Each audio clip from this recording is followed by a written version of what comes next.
Good morning. Mabilis ang layout and design ng ating prayers for the GC guys. Using cellphone tayo, docs apps and slides apps ang ating ginagamit na pang design. Lagi kong sinasabi kanina pa, pasensya na sa background ko kasi nga may tinatakpan ako mga stock dyan. Punong-puno na kasi yung kwarto natin guys. Magpapa-door to door na tayo ng ating mga gamit nang tayo makarelax na sa susunod na taon. Pasensya na talaga. Pangit ba yung background? Wala eh. Wala akong choice. Yung puti kasi nating wall, punong-puno ng stock ngayon. So, di natin maiano. Okay, dito tayo sa ating prayer nang maipasa na natin sa GC. 10 December 2024 from Family GC. Ang ating font is anong font ito? Lexint. Size 14. Text color ay purple. Highlight color is very light red. Naka-bold, naka-italic. Okay. Kita ba? Nagre-reflect yung ilaw natin kasi yung pwesto natin hindi ganun hindi ganun kaganda sa pang video. May rin kasi yan guys, may position din kasi yan para yung video natin. Kaya lang talaga no choice ako. 2 araw pa to kasi hindi kaya ng isang araw alam mo naman may trabaho tayo, sa isasingit lang natin yung pag-iimpakay natin. Kaya hanggang bukas pa ito ganitong sitwasyon natin. Pero next naman is pag naipadala na natin yun sa Pilipinas, maalwa na yung kwarto natin ulit. Okay, Princess Diane Channel. Okay, umpisa natin 10 December 2024 from Family GC. Yung mga gustong sumali sa Family GC guys, pakikontak yung aming founder, Harry B. De La Cruz, or yung mga admins ko, Founder Muti, Admins Roger Pacatang, Eileen Samarin, Aiki Akma, Sarah Golinga, Nanay Elsa Samarika, at ang inyong lingkod, Ralph Lion Pagubulags. Pakisubscribe na rin sa kanilang YouTube channel. Pasensya na, nagmamadali lang at may pasok nga yung ating mga amo ngayon. Okay. Lord, kay Princess Diane Channel. Lord, thank you for your abounding grace. Thank you that we don't have to earn a drop of the mighty river of grace that flows freely for us today. Thank you for the unexpected, unmerited favor you've showered on my life. Help me put myself in the path of your love and grace. Help me not neglect the disciplines I need to meet with you regularly and to drink from the water of life. Thank you for your rich love. Amen. Ano to guys, kung mapansin nyo na familiar na sa inyo, kinuha ko rin kasi ulit yung mga messages sa akin ni Bunso. Dayan, kaya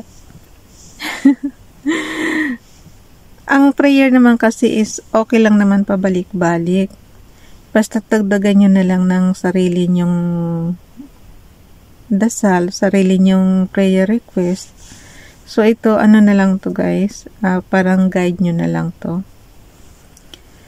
Pero kasi ako lagi ko talagang sinasabi, good health lang tayo parati and fit to work para may income tayo, makabili tayo ng mga gusto natin. Katulad nito, may nabili tayong pantulong natin doon sa ating pamilya sa Pilipinas. So, kahit paano makabawas ng kanilang gastusin sa kung ano mang yung necessity sa pang-araw-araw. So, kahit paano makatulong naman itong pinadala natin, di ba?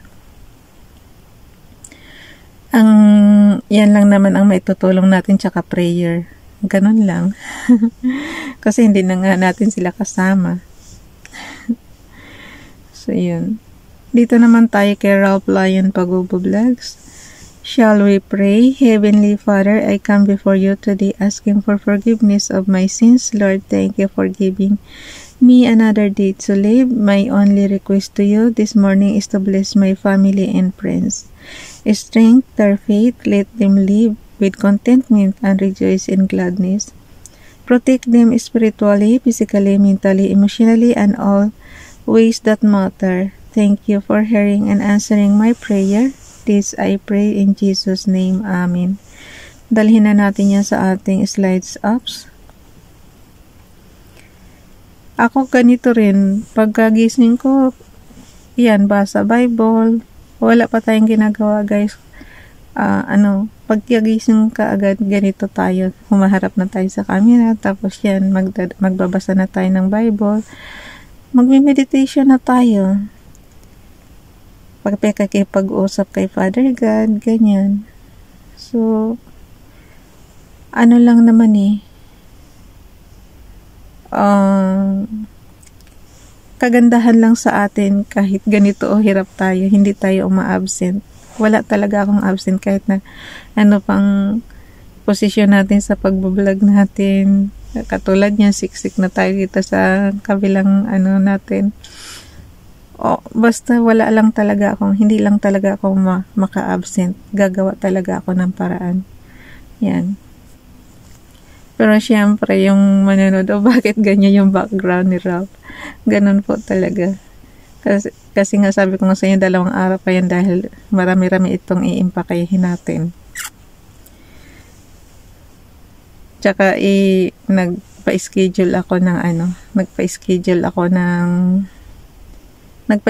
na ako kahit hindi ko pa yan na-impake. So, kailangan ma-impake ko na yan. Kaya nga tambak Kaya siya natambakan. Kasi nga, nagpa-schedule na ako, tumawag na ako before ko pa impakehin. Para pagdating nila, impake na. Okay. Kasi kaysa naman yan, aeroplano mo yan, guys. Ang mahal kayo ng per kilo sa aeroplano. So, ang solusyon dyan is door to door. Kasi mabigat nga yung mga gamit natin. Yung mga magpapa-door to door dyan, yung mga uuwi dyan, huwag niyong dadalhin ng sobra-sobra sa weight. Ipa-door to door nyo na lang kasi pareho din naman magbabayad kayo sa mas mahal pa kasi per kilo sa aeroplano. Basahin na natin tong kay Princess Diane channel. This shall be a continual burnt offering throughout your generations at the door of the tabernacle of the congregation before the Lord, where I will meet you to speak there unto thee, and there I will meet with the children of Israel. And the tabernacle shall be sanctified by my glory, and I will sanctify the tabernacle of the congregation and the altar. I will sanctify also both Aaron and his sons to minister to me in the priest's office. And I will dwell among the children of Israel, and will be their God, and they shall know that I am the Lord their God, that brought them forth out of the land of Egypt, that I may dwell among them. I am the Lord their God. Exodus chapter 29 verse 42, 43, 44, 45 to 46. Lagi ko nga tinatanong, Father God, bakit puro Israel lang? Diba? Ganon talaga, guys, yun ang story ng Bible So puro Israel talaga ang binabanggit dyan. Dito naman tayo kay Esperanza Tintero Gutierrez. Paki-follow sa kanyang Facebook account. Today and every day I am praying for you. Good morning. I speak of blessings into your life. I pray for sunshine to light your way, and I pray for God to hug you tight when you face every challenges along the way. Thank you. Last year pa ito, guys, mga repost prayers na ito. Ito naman kay Rob, yung kanyang Hebrews 10 December 2023. Mostly Proverbs chapter 13 verse 4. The feast of the Atzel is laggardly one. Desperate and hath nothing, but the feast of the Karudzim, diligent ones, shall have ample provision. Yung open close parenthesis, guys, yan yung meaning nung sinasabi niyang Hebrews na word na yun. Kung ano yung word na yan. For example, yung Karudzim, diligent ones. Tapos yung yung Atzel is sluggardly one. Diba? The feast of the Atzel. Kung hindi pa rin maintindihan, basahin sa inyong Biblia ayon sa inyong lengguwaheng naiintindihan ninyo. Dito naman tayo kay Princess Diane Channel. Blessed is the man that walketh not in the counsel of the ungodly, nor standeth in the way of sinners, nor sitteth in the seat of the scornful. Psalms chapter 1 verse 1. Screenshot lang yan guys. Ano nyo pala muna, i-zoom nyo muna. Pag nakita nyong puno na yung screen nyo, tsaka nyo i-screenshot. On and off button and low volume button. And then, ikakrop nyo lang yan pagdating sa gallery. And then, dadalhin natin sa ating storage apps. Ayan. Yung ating Sheets apps is katumba siya ng Microsoft Office Excel. So, kung mayroon kayo dyan kung anong sa CP nyo, yan. May rows and columns siya, parehong-pareho ng environment doon. Kaya kung ano yung natutunan yung commands doon sa Microsoft Office Excel, i-apply nyo lang dito. Ayan. Yung column tsaka rows, ang tawag yan is cell address. So, yun. Nailagay na natin. Ang gawin natin yan, ipapasa na natin sa GC. Okay. Copy lang.